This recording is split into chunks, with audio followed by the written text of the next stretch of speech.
তারপরে এই জায়গায় রাস্তার মাথায় ও আর আমি একসাথে আসতেছি, এর মধ্যেই মহিলা আর কয়েকটা ছেলে একজনটা ধাওয়ানি মারছে, সে 27-60 গায়ে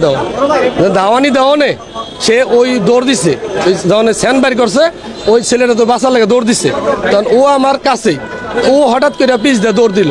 ও আমার মোবাইল বাইর করছে, বুঝতে পারছেন? তো মোবাইল বাইর করে তখন আমি ওরা খুঁজতেছি কই গেল, সব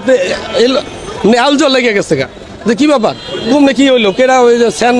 ধাওয়াইতেছে, আমি পিছে পিছে দৌড় পারি, এদিকে দৌড় পারি, পরে শুনি যে এই জায়গায় আইসা এই দোকানের মধ্যে তারা কোপাইতেছে, তখন আমি ওই দূরে যে ব্যাপারটা কি, তখন আমি তো এখানে আসতে পারতেছি না, তখন আমি সাথে সাথে পুলিশের গাড়ি এখানে থাকে, আমি পুলিশের জন্য খোঁজ করতে যাই, না পাইয়া আমি সাথে সাথে বাসন থানার ওসিকে আমি ফোন করি, ফোন করার পরে সে বলছে যে আমি টিম পাঠাচ্ছি, এইটুকুই জানা, পরে তো সে ধইলা পড়ে যায়। ভাই আমি দেখছি, আমি চা বানাইতেছি, পরে ওই ভাইয়াটা দৌড় দিয়ে দোকানে ঢুকছে, আর 5 জন ব্যক্তি রান্দাও চাপাতি আর চুরি নিয়া মানে ওইখানে 2-3টা কূপ দিছে, কূপ দেওয়ার পরে যে আমি বলছি এই ভাই আস্তে আস্তে ভাই মাফ করে দেন, যারা হয়েছে না হয়েছে পারম করতে, মাথার চোদ আমার কইতেছে মাথার চোদ একটা কূপ মারবো, কূপ মাইরে একেবারে গার ফালাই দেবো, পরে আমি আমার মতন মানে ভয় পাইয়া আমি মনে করি নিচে মানে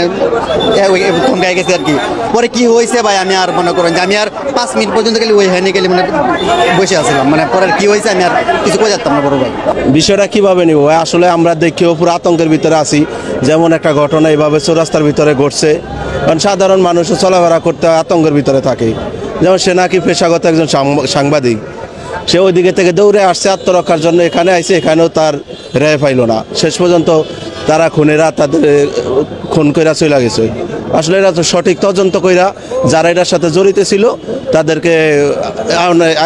আইনের আওতায় আনাই আমি সবচেয়ে ভালো মনে করি। দেশের পরিস্থিতি তো খুব খারাপই, এই চৌরাস্তা মোড়ে এত মানুষের মাঝে যদি কুবাইতে হয়ে যায়, তাহলে